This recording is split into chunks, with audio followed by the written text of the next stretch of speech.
Once upon a time, there lived a man and his wife who were very unhappy because they had no children. These good people had a little window at the back of their house which looked into the most lovely garden, full of all manner of beautiful flowers and vegetables.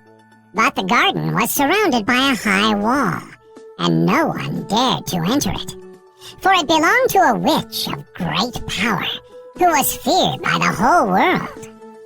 One day the woman stood at the window overlooking the garden, and saw there a bed full of the finest rampion. The leaves looked so fresh and green that she longed to eat them. The desire grew day by day, and just because she knew she couldn't possibly get any, she pined away and became quite pale and wretched. Then her husband grew alarmed and said, "What ails you, dear wife?" "Oh," she answered, "if I don't get some rampion to eat out of the garden behind the house, I know I shall die." The man, who loved her dearly, thought to himself, "Come, rather than let your wife die, you shall fetch her some rampion, no matter the cost." So at dusk, he climbed over the wall into the witch's garden, and hastily gathering a handful of rampion leaves, he returned with them to his wife. She made them into a salad, which tasted so good that her longing for the forbidden food was greater than ever. If she were to know any peace of mind, there was nothing for it but that her husband should climb over the garden wall again and fetch her some more. So at dusk, over he got. But when he reached the other side, he drew back in terror, for there, standing beside him, was the old witch. "How dare you," she said with a wrathful glance, "climb into my garden and steal my rampion like a common thief? You shall suffer for your foolhardiness." "Oh," he implored, "pardon my presumption. Necessity alone drove me to the deed. My wife saw your rampion from her window and conceived such a desire for it that she would certainly have died if her wish had not been gratified." Then the witch's anger was a little appeased, and she said, "If it's as you say, you may take as much rampion away with you as you like. But on one condition only, that you give me the child your wife will shortly bring into the world. All shall go well with it, and I will look after it like a mother." The man, in his terror, agreed to everything she asked. And as soon as the child was born, the witch appeared, and having given it the name of Rapunzel, which is the same as rampion, she carried it off with her. Rapunzel was the most beautiful child under the sun. When she was 12 years old, the witch shut her up in a tower in the middle of a great wood. And the tower had neither stairs nor doors, only high up at the top a very small window. When the old witch wanted to get in, she stood underneath and called out, "Rapunzel, Rapunzel, let down your golden hair." For Rapunzel had wonderful long hair, and it was as fine as spun gold.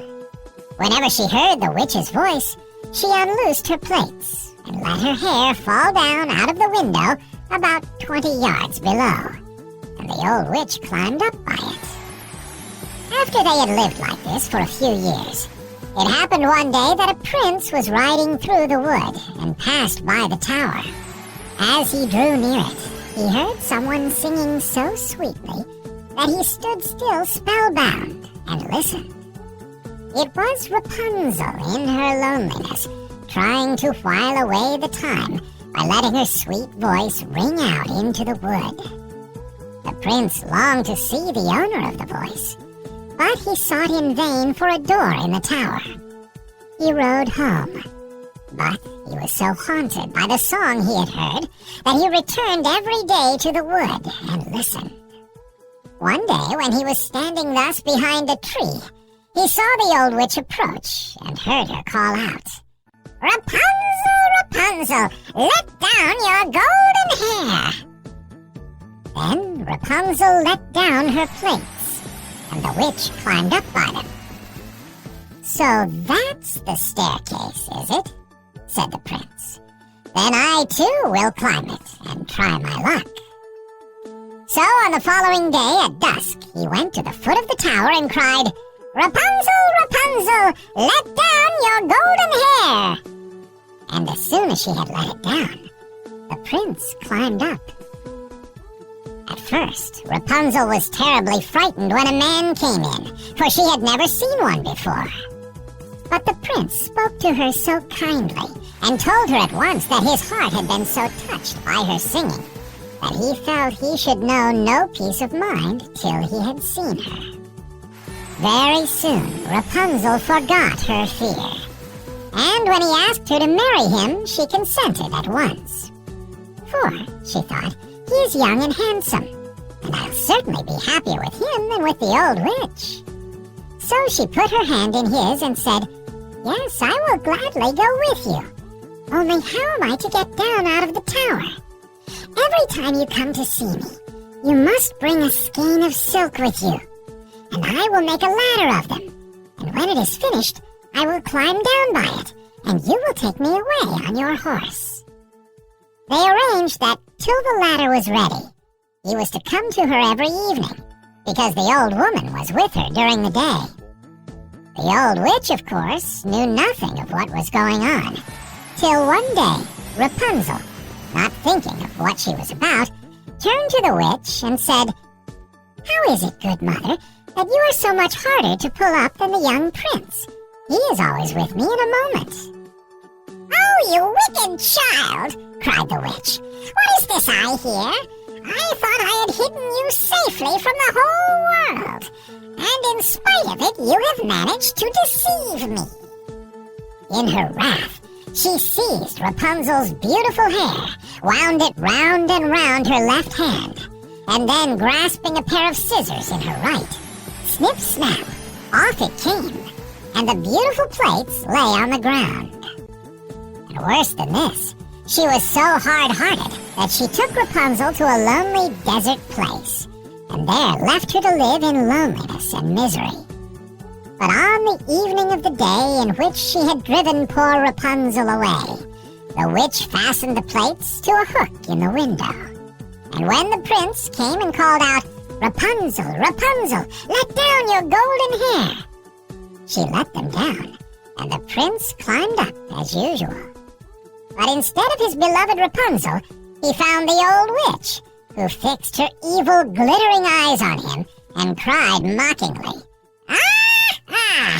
"You thought to find your lady love, but the pretty bird has flown and its song is dumb. The cat caught it and will scratch out your eyes too. Rapunzel is lost to you forever. You will never see her more." The prince was beside himself with grief, and in his despair he jumped right down from the tower. And though he escaped with his life, the thorns among which he fell pierced his eyes out. Then he wandered, blind and miserable, through the wood, eating nothing but roots and berries, and weeping and lamenting the loss of his lovely bride. So he wandered about for some years, as wretched and unhappy as he could well be. And at last he came to the desert place where Rapunzel was living. Of a sudden he heard a voice which seemed strangely familiar to him. He walked eagerly in the direction of the sound, and when he was quite close, Rapunzel recognized him and fell on his neck and wept. But two of her tears touched his eyes, and in a moment they became quite clear again, and he saw as well as he had ever done. Then he led her to his kingdom, where they were received and welcomed with great joy. And they lived happily ever after.